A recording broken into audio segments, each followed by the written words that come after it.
Bom dia, pessoal, tudo bem? Como prometido, hoje eu vim falar sobre o café, certo? O café é a bebida mais ingerida no mundo. E o café, ele é a bebida em que contém a maior droga psicoativa ingerida, que é a cafeína, certo? A cafeína ela é presente tanto no café, quanto nos chás, nas bebidas energéticas, na Coca-Cola, chocolate e etc. Então, os efeitos que nós temos do café é devido à cafeína, tá? O café não tem somente cafeína, ela tem também outros fitoquímicos ativos, certo? Essas outras substâncias ativas, elas também têm benefícios. Então, o café tem os efeitos da cafeína e também tem o efeito desses outros fitoquímicos. Por exemplo, tem vários estudos que esses outros componentes do café, fora a cafeína, pode ter controle de glicose, controle de colesterol, tá certo? Mas também pode ter malefícios, então são como estresse oxidativo e etc. Isso são estudos.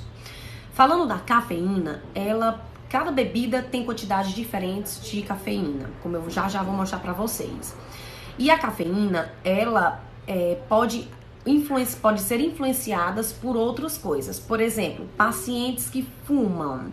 Os pacientes que fumam têm menor efeito da cafeína no corpo, porque eles metabolizam mais rápido a cafeína. Então, o paciente que é tabagista, ele tem menos efeitos do café. Então, ele se sente menos alerta, mais sonolência, porque o café não dura muito no corpo.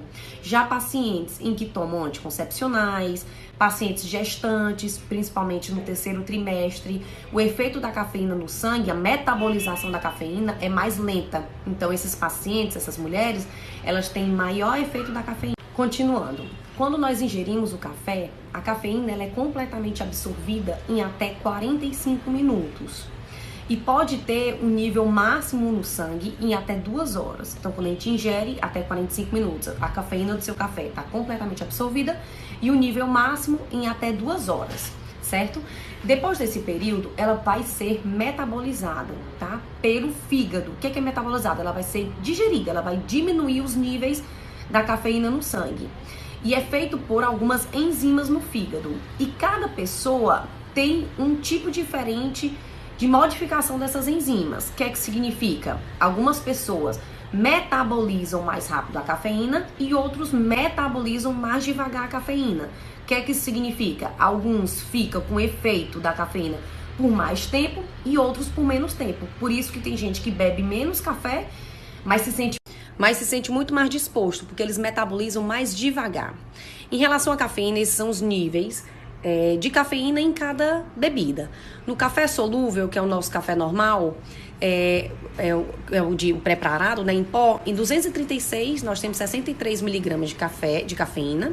No café moído, na mesma quantidade, 92. No expresso, em 30 ml só, nós temos 63 miligramas de cafeína, ou seja, a mesma quantidade do que 236 ml de café solúvel. Chá verde, no mesmo ml, 236, nós temos 28 miligramas. Coca-Cola, 32 miligramas. Energéticos, 80 miligramas de cafeína. Chocolate amargo, em 28 gramas, 24 miligramas de cafeína. E ao leite, somente 6 miligramas. Então, podemos ver que os cafés, no geral, solúvel, moído e expresso, e os energéticos, eles contêm mais quantidade de café. Continuando, por isso que alguns pacientes são mais sensíveis e outros menos sensíveis ao café, porque alguns metabolizam mais rápido a cafeína, tiram a cafeína do sangue mais rápido, e outros tiram a cafeína do sangue mais lento. Então, ficam com mais tempo de efeito, tá?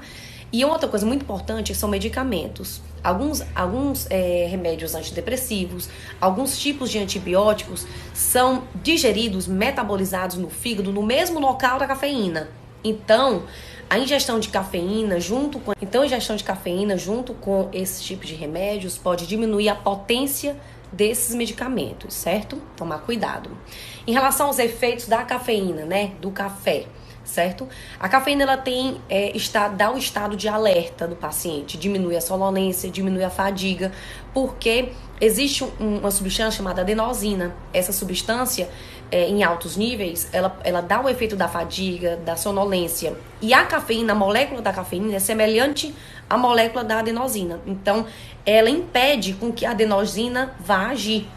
Como ela impede a ação da adenosina, a cafeína promove euforia, estado de alerta, diminuição da sonolência.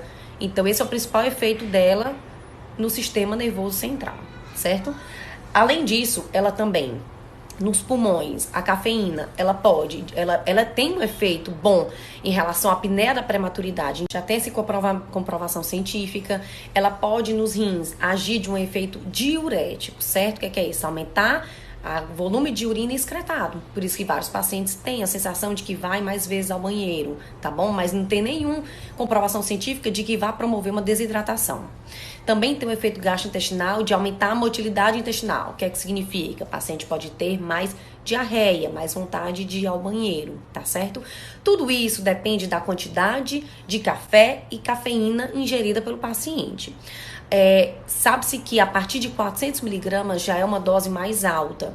E a partir de 1,2 gramas dia já é uma dose tóxica. Então, tudo depende de quanto que você vai ingerir, tá certo? Sabemos ainda que a cafeína tem um efeito analgésico. Então, se você for ver vários analgésicos, tem a associação da cafeína. Então, realmente, a cafeína também tem esse efeito benéfico. A ingestão, a quantidade de ingestão diária de cafeína é o que vai dizer se você vai ter efeitos maléficos ou benéficos. O problema é o exagero, pessoal. Sabemos que uma dose de até dos 300 a 400 miligramas dia dificilmente vai lhe dar efeitos colaterais ruins. Sabemos ainda que a cafeína ela pode sim dar abstinência. Pessoas que bebem em quantidades diárias e param abruptamente podem sentir irritabilidade, diminuição do humor, insônia, tá? Então, isso tudo é efeito da abstinência. Para pessoas que querem diminuir a ingestão, eu aconselho a diminuir gradativamente e diminuindo a quantidade de cafeína ingerida ao dia, para não ter os efeitos de abstinência que podem durar até 9 dias. Então, o café não é ruim, o problema é a quantidade diária ingerida. Temos que ter cuidado nisso, tá certo? Em relação ao estômago, sabemos ainda que o café pode realmente piorar um pouco os sintomas da doença do refluxo, porque ele relaxa o que nós chamamos de esfíncter esofagiano inferior, que é um esfíncter que impede a regurgitação do ácido dos alimentos. Mas também tudo com ingestão moderada. Se você saber ingerir adequadamente o café, ver até quanto de cafeína que você pode ingerir sem sintomas. Tudo depende da sua ingestão, tá? Eu tô anexando aí embaixo todos os artigos, tem vários efeitos benéficos da cafeína, vocês podem ler com calma, tá bom? Porque senão fica um vídeo muito longo. Mas foi um prazer, espero que vocês tenham gostado e qualquer dúvida eu tô por aqui. Um abraço.